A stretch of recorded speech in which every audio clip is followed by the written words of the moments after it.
Good evening, I'm Kate Snow in for Tom tonight. We begin with that record-breaking blizzard slamming much of the East Coast, packing more than 2 feet of snow, 80-mile-per-hour winds, and knocking out power for 500,000 Americans. Whiteout conditions and zero visibility in Massachusetts, power lines down, cables whipping in the wind, huge trees falling across roads and into homes, windows frozen shut with snow as the snowfall climbs to 30 inches in some parts of that state. In New York, cars stuck in heavy snow in many parts of the state, stranded drivers digging, pushing, and pulling their way out. A rare thunder snow lighting up the stormy city skies, and this frightening moment, a tree fell in the middle of a street. New York City now digging out after one of the biggest storms in its history. And in New Jersey, power lines sparking during dangerous winds, snow falling at rates of 2 to 3 inches per hour today. New Jersey, one of 7 states to issue a state of emergency. Those intense winds knocking out power for more than 500,000 customers across the Northeast. And this nasty winter blast sparking travel chaos. Nearly 6,000 flights canceled, more than 3,000 delayed nationwide, and it's not over yet. We're tracking 2 more storms that could hit the same areas already buried under feet of snow. Bill Cairns standing by with the timing on that. We've got full team coverage tonight. Our reporters spread out from state to state to bring you the very latest at this hour. We're going to begin right here in New York City, and Emily Ikeda leads us off. Tonight, a record-setting blizzard bearing down on millions of Americans and turning travel treacherous in the Northeast with zero visibility. Drivers pushing and pulling cars stuck in snow. You barely can make out this one. And first responders braving brutal conditions. Overnight, rare thunder snow lit up New York City. There it was again. Wow. While wind gusts topping 80 miles an hour wreaked havoc along the East Coast. Oh, it's getting strong here. Downing trees and power lines. More than 500,000 Americans without power today, from Virginia to Massachusetts. Look how these windows froze over. When it comes to power restoration, the issue really isn't going to be crews. We've got the crews. The issue is going to be access. So when does the wind die down enough so that it's safe for people to get out in bucket trucks? 7 governors declared states of emergency as some plows and emergency vehicles struggled to navigate the snow, falling at 2, even 3 inches an hour today. More than 2 feet of snow has been recorded in parts of 5 states. Nicole Motor is in Rhode Island. Here in Rhode Island, this blizzard is shattering records. Providence getting more than 30 inches of snow, the most it's ever seen. The nor'easter crippling air, rail, and roadway travel in one of the most populated corridors of the U.S. I've got another scarf. I've got on 2 pair of pants. I have on a T-shirt, a sweater, and a coat. Evan Blair dug out his car from nearly 20 inches of snow in New York City. The road conditions are pretty slippery, pretty wet, so it would be very difficult to drive or even walk through any of the roads. Well, here's an unusual sight in New York City. Quiet roadways because of a travel ban impacting part of today to make room for snowplows and emergency workers in these treacherous conditions. Our teams capturing similar scenes in cities across the region facing travel restrictions, including in New Jersey, where coastal residents are also contending with flooding as this February blizzard carves a path of destruction. And Emily Ikeda joins us now from New York City. Emily, we know the city officially experienced one of the top 10 worst snowstorms in the city's history. How long could the cleanup take, and what will it be done before more snow might move in? Well, Kate, with snow just about everywhere you turn, it's a race against time for officials to clear the roadways before, as you mentioned, more snow is on the way. You're going to find these massive snow piles across the city with some 2,300 snow plows working to clear the roads on top of concerns around cleanup and cleanup in time ahead of that additional precipitation. Power outages remain another big concern tonight. Crews are waiting for roads to be cleared and the winds to die down in order to restore power to hundreds of thousands of people, Kate. All right, Emily, thank you. And right now, parts of New Jersey are buried under 2 feet of snowfall, neighborhoods left unrecognizable. Our Valerie Castro is in the hard-hit town of Freehold tonight. Valerie, Valerie, you've been monitoring the conditions. I've seen you all day long. People still digging out. Talk to me about what you're seeing, what you're hearing from people who live there. Yeah, Kate, this is actually a county vehicle behind me. They've been working to plow this street all day long. But you're right, this is one of the hardest hit areas when it comes to snow totals. Freehold recording 26 inches of snow, burying cars just like this one. This is actually a Kia underneath this snow. And this snow is wet and extremely heavy. It's perfect for maybe building a snowman, not so much for trees and power lines. There were a lot of power outages reported throughout the state today.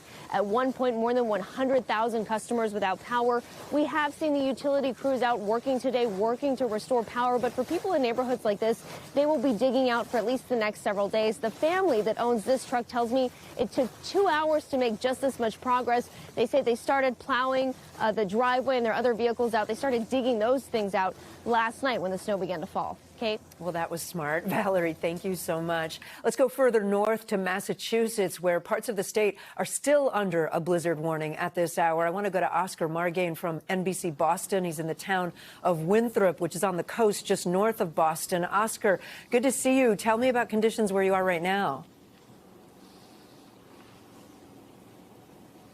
Hey, Kate. Well, the snow continues to fall now for the last 20 hours here, and it continues to pile on a lot of the snow we already had from several weeks ago, maybe another foot or two on top of all of that.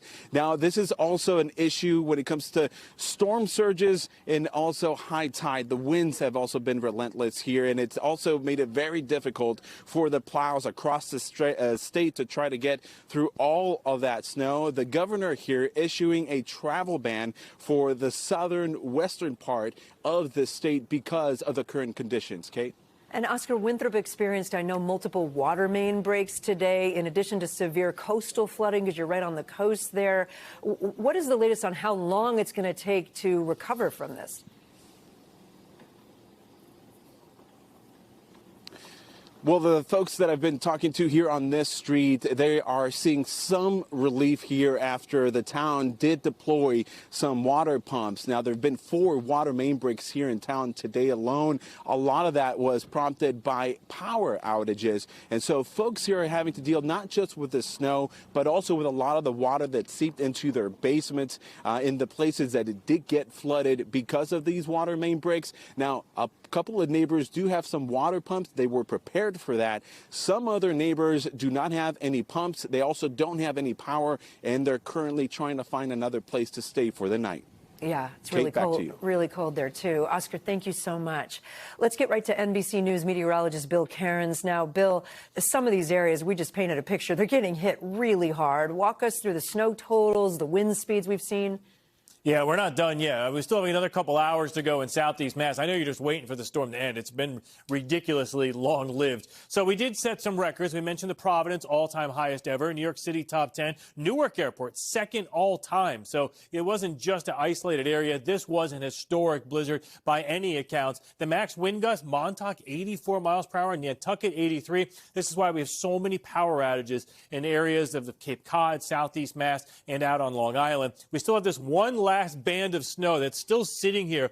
The south towns, just south of Boston, have been extremely hard hit by this storm. Not just the power outages, but the snow, the heavy, wet, pasting snow. So this storm will be exiting tonight, Kate. The winds will die down. I know schools are canceled tomorrow for the Boston area, while in New York City kids, you have to go back to school. Okay, and I heard you say there might be some more snow. Please tell me it's not as serious as what we just went through. Not even close. More of a typical fast-moving storm. So this is what we call a clipper storm. Yes, the blue shows you the snow. It's more the timing. I just mentioned schools canceled in a lot of areas of southeastern Mass. Then when you try to get back to school on Wednesday morning, here comes another 1 to 3 inches of snow. It's just the timing of it makes it kind of messy. There's a bigger storm as we go throughout Thursday into Friday. Mostly notice the green colors. That's our shading for rain. That's good, but there's more additional snow in New York City to southern portions of New England. That wouldn't be till Friday morning. We'll pinpoint that for you as we get a little closer. All right, Bill Cairns for us. Bill, thanks so much. Up next tonight, President Trump reacting after the alarming security incident at his home in Mar-a-Lago. Authorities say officers shot and killed an armed intruder who breached the security perimeter. NBC's Gabe Gutierrez has more. Tonight, President Trump speaking out after another alarming security threat. I don't know how long I'll be around. Got a lot of people gunning for me, don't I, huh? The president was at the White House early Sunday as law enforcement agents shot and killed an intruder at Mar-a-Lago.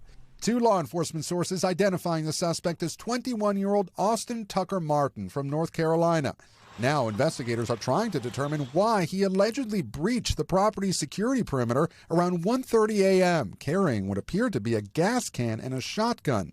Police say he was ordered to drop them. He put down the gas can, raised the shotgun to a shooting position. At that point in time, the deputy and the two Secret Service agents fired their weapons. President Trump faced 2 assassination attempts in 2024. You read about all these crazy shooters, but they only go after consequential presidents. While this investigation is underway, the FBI director is facing backlash for celebrating with the American men's hockey team in Milan. Kash Patel, a longtime hockey fan, can be seen drinking a beer and spraying it in the locker room. You were all unbelievable. Also holding the phone as President Trump addressed the players. Patel says he traveled to the Olympics to meet with his Italian counterparts since the U.S. helped provide security, and that he was invited to celebrate a historic moment by his friends on the team. An FBI spokesperson says Patel would reimburse any personal expenses. And Gabe, this is all playing out as President Trump is preparing for the State of the Union tomorrow night. What more are we learning about what the president might focus on? Well, not many specifics here, Kate, but today the president did say that he expected it to be a very long speech since he had a lot to talk about. Now, Kate, his last, previously, he does hold the record for the longest State of the Union, clocking in at 1 hour and 40 minutes. It's anyone's guess whether he goes longer than that this time, but it's a sure bet that his administration will focus on some of what it feels have been his accomplishments over the last year, including something that many Americans do want to hear about, according to polls, the economy. Kate. Gabe Gutierrez at the White House. Thanks, Gabe.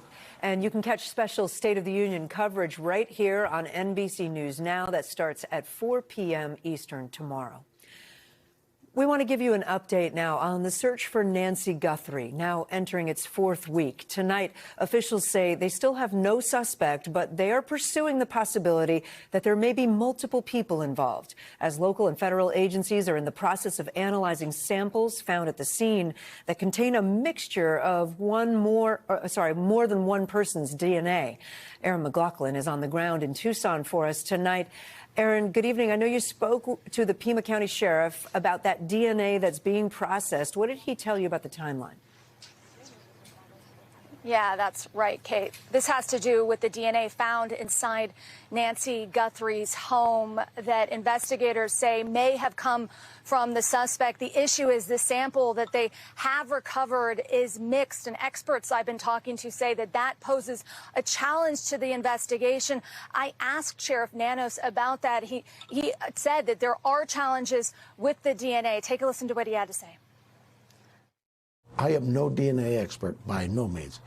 We listen to our lab, and our lab tells us that there's challenges with it, and we understand those challenges.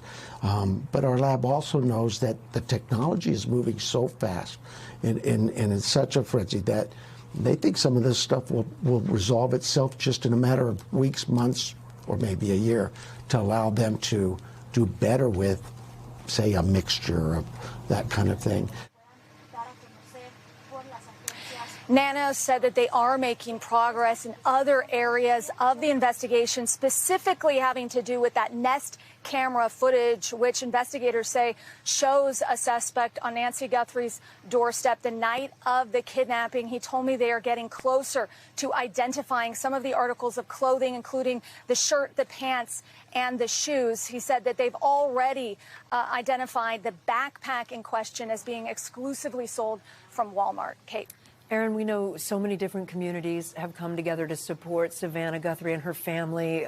You spoke with some of her sorority sisters there at the University of Arizona. What are they doing? Yeah, that's right, Kate. Savannah attended the University of Arizona. She's a member of the Phi Beta Pi sorority. And I sat down with some of her sorority sisters who told me they are showing up for her any way they can. Whether you're young or you're old, you've felt an impact through this case, and even from the beginning, just hearing the awful news, I feel like it's really important to stay together, especially now and just continue to support them and show our love, especially because we are her sisters. And she knows Tucson is her home, but we hope that she knows that we are all her home now, too. Savannah visited that sorority just a few months ago for the Today Show in the fall. I'm told she took a photo with every single sorority sister. That's more than 400 women, and they were telling me how they want to show up for Savannah in the same way when she needs it most. Kate. Well, that's typical Savannah, isn't it? Erin, thank you so much. We are back in a moment with the violence and chaos in Mexico, a day after the army there killed one of the country's most powerful drug lords. We'll hear from American tourists forced to shelter in place. Plus, Nick Reiner back in court today, pleading not guilty in the murder of his parents. The latest on the case and where it all goes from here. And the remarkable rescue, how a team of movers helped save a young girl who had been kidnapped. We'll show you the dramatic dash cam video ahead on Top Story.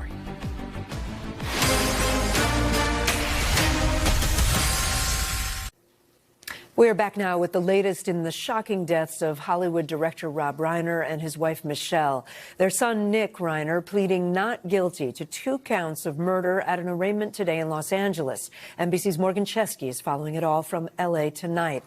Morgan, this is the first time that we've seen Nick Reiner in court since his high-profile defense attorney, Alan Jackson, asked to be removed from the case. When we actually saw him in court today, what did we learn today? Yeah, Kate, what we learned is that essentially we're now seeing real steps in this high-profile case that's incredibly scrutinized. The arraignment in this case only lasted a few minutes. We heard Nick Reiner say a few words, if anything at all. You can see his public defender standing to the side of him there. They entered that plea of not guilty to the judge, Kate, and that was important for a few reasons. Number one, we now know where he stands as this case goes forward. Number two, it was not guilty. It wasn't not guilty by reason of insanity. There have been a number of questions that have arisen as to Reiner's mental health, particularly some people pointing to the fact that he had changed medications for schizophrenia prior to the murders of his mother and father. The exact timeline of that switch unknown, but that's been certainly a key point in this ongoing investigation. And the last time we saw him in court, it was a stunning moment because we saw his high-profile defense attorney, Alan Jackson, step down. It was at that point the judge gave this public defender about a month or so to go over the evidence that Jackson's team had been poring over since this horrific ordeal took place. And we now have a preliminary hearing set for April 29th, and that's going to be potentially very telling, Kate, because we could have some evidence be presented before a judge, and so that may shed some light on the potential defense strategy as this case continues. And Morgan, prosecutors say they're considering seeking the death penalty. No decision on that yet?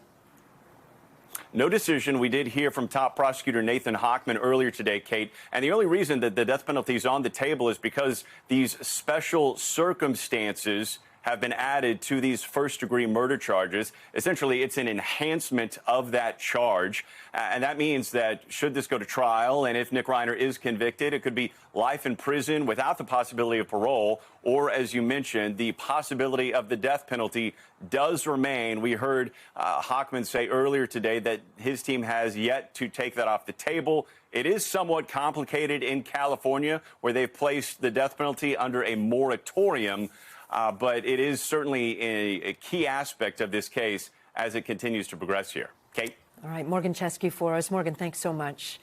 Next tonight, to growing calls for Texas Republican Congressman Tony Gonzalez to resign after newly obtained messages sparking questions over an alleged relationship that he had with a staffer who died by suicide last year. NBC's Ryan Nobles has that report. Tonight, some Republicans now joining Democrats, calling for embattled Texas Republican Congressman Tony Gonzalez to resign, as we're now seeing sexually explicit text messages between the lawmaker and a member of his staff who took her own life. The texts were obtained by NBC News and confirmed by the attorney for the husband of Regina Santos Avilas. In one of them, Gonzalez wrote, quote, "Send me a sexy pic," and mentioned multiple sexual acts. Santos Avilas replied, "This is too far, Tony," and "Please tell me you didn't just hire me because I was hot." Gonzalez replied, "No way." The texts are only from one day and do not address if there was a physical relationship. Gonzalez did not respond to our requests for comment on the texts. Santos Avilas' husband has accused Gonzalez of having an affair with her. Gonzalez has previously denied the allegations of an affair, but now accusing his opponent in a hotly contested GOP primary of personal smears. Tonight, several Republican members of Congress have called on Gonzalez to resign or quit the race. We pressed House Speaker Mike Johnson. Do you still support Tony Gonzalez's re-election right now, Mr. Speaker? I endorsed Tony before all these allegations came out. They're obviously very serious. It's too early for anybody to prejudge any of that, but we'll see how it develops. And Ryan joins us now from Washington. Ryan, the Office of Congressional Conduct has investigated this? That's right, Kate. And we are told by two different sources familiar with that investigation that they have wrapped up the investigation. They will eventually transmit a report to the House Ethics Committee, which has the power to actually penalize Gonzalez if there's any wrongdoing. The problem, though, is they will not transmit that report until the day after the primary. The Office of Congressional Conduct has a 60-day blackout period in which they cannot transmit any of their findings to the House Ethics Committee before an election. Of course, the primary is on March 3rd, so the expectation is that the Ethics Committee could get that report as soon as the next day. Now, House rules explicitly state that members of Congress may not be involved romantically with their staff. And so if Gonzalez is guilty of this, if there is evidence that he was actually having an affair with his staffer, he could be subject to a whole host of penalties by the House Ethics Committee. The most detrimental, of course, would be possible expulsion, and that would require a vote of the entire House. So there's a long list of things that could happen here in the aftermath of this scandal. Kate? All right, Ryan Nobles for us on Capitol Hill. Ryan, thank you.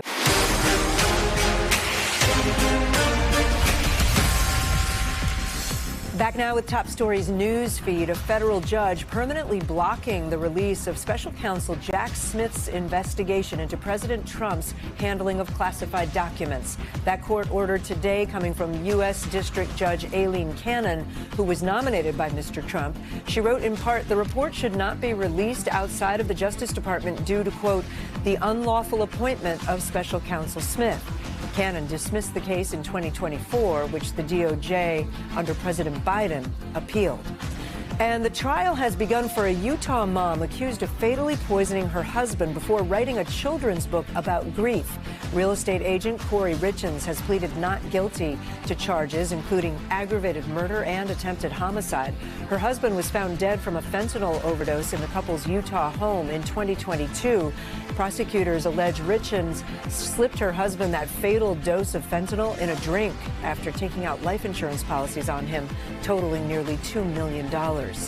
The Coast Guard is releasing new video of crews rescuing a stranded hiker in Oregon who'd been missing for 5 days. You can see crews lowering a rescue swimmer into the river valley, then hoisting the 26-year-old hiker on board their aircraft. The Coast Guard says he could not be evacuated on foot because he had injuries on his hands and feet. He was found by a private party that was coordinating with search and rescue teams. And a first-of-its-kind showdown coming to Las Vegas' Sphere between two of the greatest boxers of all time, Floyd Mayweather and Manny Pacquiao, agreeing to go head-to-head in an epic rematch that will mark the first-ever pro boxing match at that venue.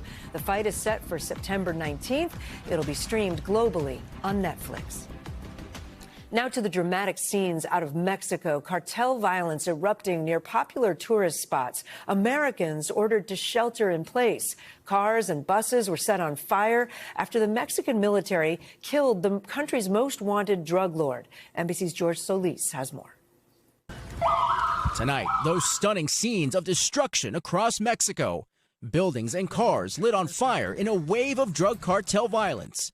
Stores sprayed with bullets, including in Puerto Vallarta, a resort popular with Americans. That white SUV in flames is Yoni Pizer's rental car, taken, he says, by cartel members. He approached the car, pointed his gun at my head and said in Spanish, yelling, "Get out of the car, get out of the car." He says the cartel members appear to want the vehicle as a roadblock. The cartel's unleashing violence after Mexican special forces killed notorious drug boss Nemesio Ruben Osuguera Cervantes, also known as El Mencho, who ran the Jalisco New Generation cartel. And tonight, Mexican officials revealing they learned El Mencho's location by tracking one of his mistresses. The U.S. also provided intelligence for the operation, according to the White House. At least 25 Mexican soldiers were killed. Just yesterday, this was the alarming scene in Guadalajara airport.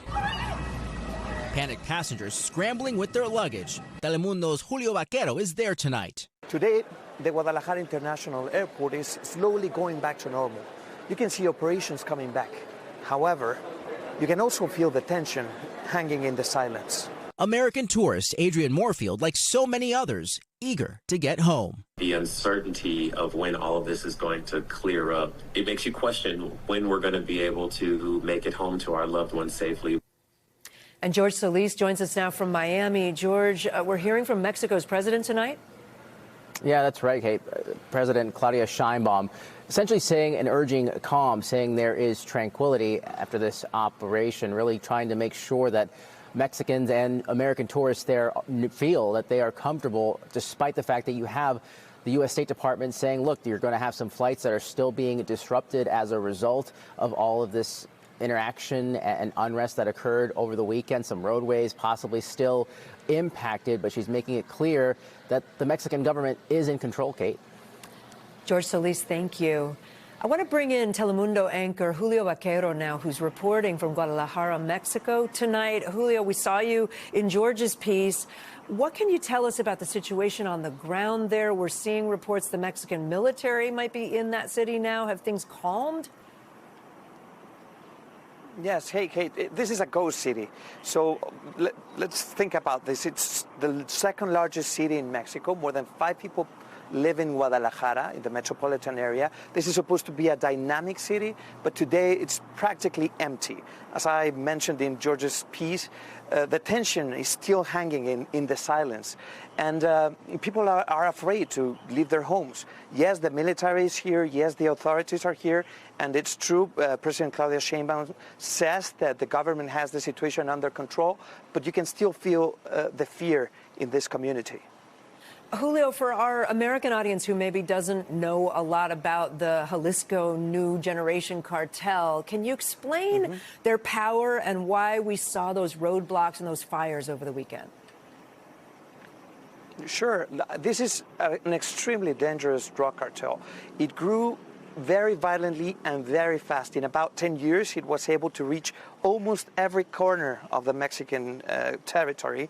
And it's dangerous because of their violence, because instead of hiding from authorities, it has really fought authorities directly in a very violent way. It also found a way to traffic drugs in a very efficient way. A lot of the fentanyl that gets into the United States gets because of the cartel Jalisco New Generation.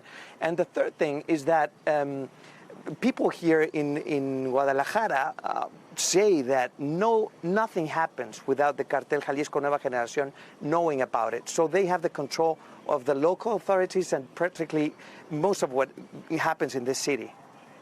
Julio, we've reported at NBC News that the Trump administration is weighing a range of options for targeting Mexican drug cartels, including drone strikes or other operations carried out jointly with Mexico or even unilaterally by the U.S. What are you hearing from Mexican officials about whether the U.S. might get more involved? Well, it seems like this capture is a sign that the cooperation is taking place. Both governments are working together. We've seen a lot of pressure from the White House over Mexico City's government to work against these criminals and these drug kingpins. And this is a sign to President Trump that the Mexican government wants to work and keep on cooperating. But also the Mexican government has been very clear. They are willing to work together. They don't want American boots on the ground.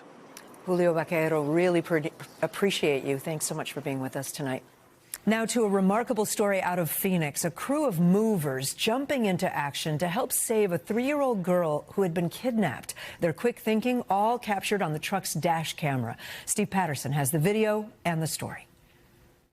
Should I stay here? Hell yeah, you should stay there until you got confirmation that it's not that little girl. Tonight, the mindfulness of a few good movers, stopping a possible abductor in her tracks with one simple yet heroic maneuver. Oh my God, that's her. Yeah. Is it really? Yep, that's her. It looks like her. That's exactly what she looks like. Employees from Camelback Moving Company jumping into action Tuesday just outside Phoenix after a security guard spotted a missing 3-year-old Kalani Rogers being escorted into a convenience store by a woman. That's her. It looks like her.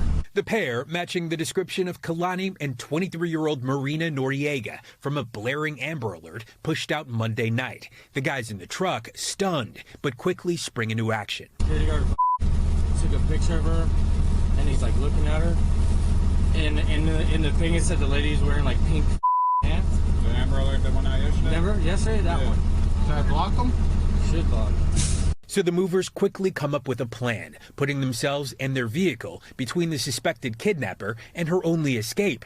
Look, here comes the puppos right here. Then holding their ground until police arrive. I don't feel as if I'm a hero. It's just a good deed. We just did what anybody should do and try to help out and get the little girl home safe. Did they take the girl? Mm-hmm. Police IDing the woman as Noriega and taking her into custody. Court documents say Noriega was a random woman who family members brought to the residence to help as she was transient and needed a place to stay. Go ahead, state your name. Marina Noriega. Kalani is safe and in good health, according to police. They say they do not believe she was harmed during the ordeal. How do you guys feel knowing that she's safe? Relieved, because when you get those messages from the Amber Alerts, it's like, you never expect to actually see these people, or these kids. Both of us have multiple children, and, that's got to be the worst feeling in the world. So we're really happy for the family and especially for the little girl.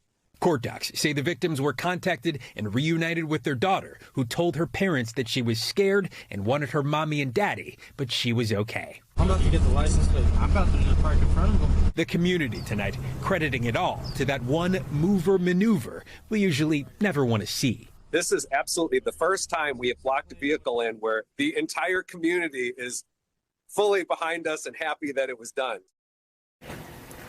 And Steve Patterson joins us now from Los Angeles. Steve, such a scary story that could have turned out so differently if not for those movers. What more do we know about the suspect tonight? Kate, during a police interview, Noriega claims, allegedly, bizarrely, that she was the biological mother of Kalani, then later admitted that that actually wasn't true. She also admitted the glass pipe that police found on her person during the arrest was used to smoke meth while she was in possession of Kalani. She's being held at a Maricopa County jail, $250,000 bond. Kate. Steve Patterson for us. Steve, thanks.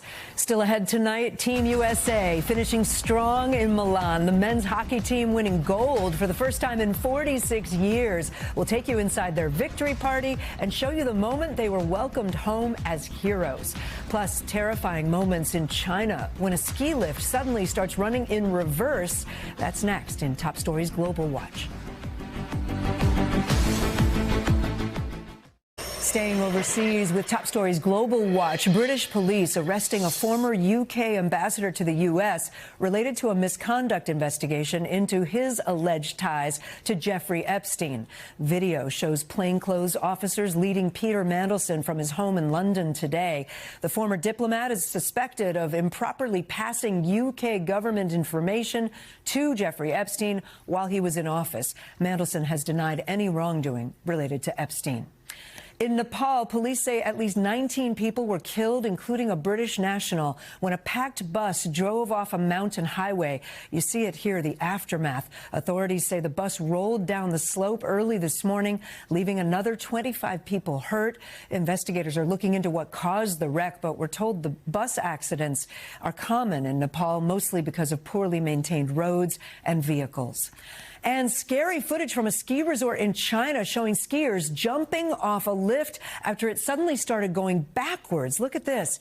You can see people leaping from the chairs and then scrambling to the side to avoid getting hit.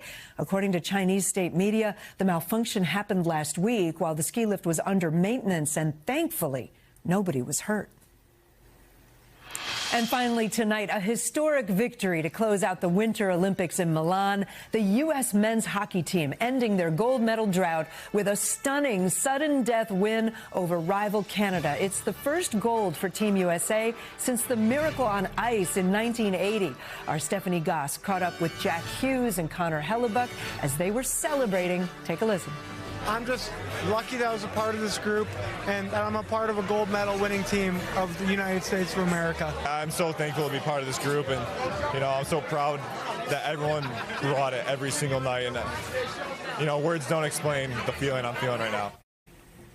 Tonight, the Olympic champions bringing the gold home, arriving to a warm welcome in Miami as the team was rerouted there for weather. For more on the win, I want to bring in Shaquille Brewster, who's still in Milan for us tonight. Shaq, talk about how extraordinary this moment was for the men's hockey team.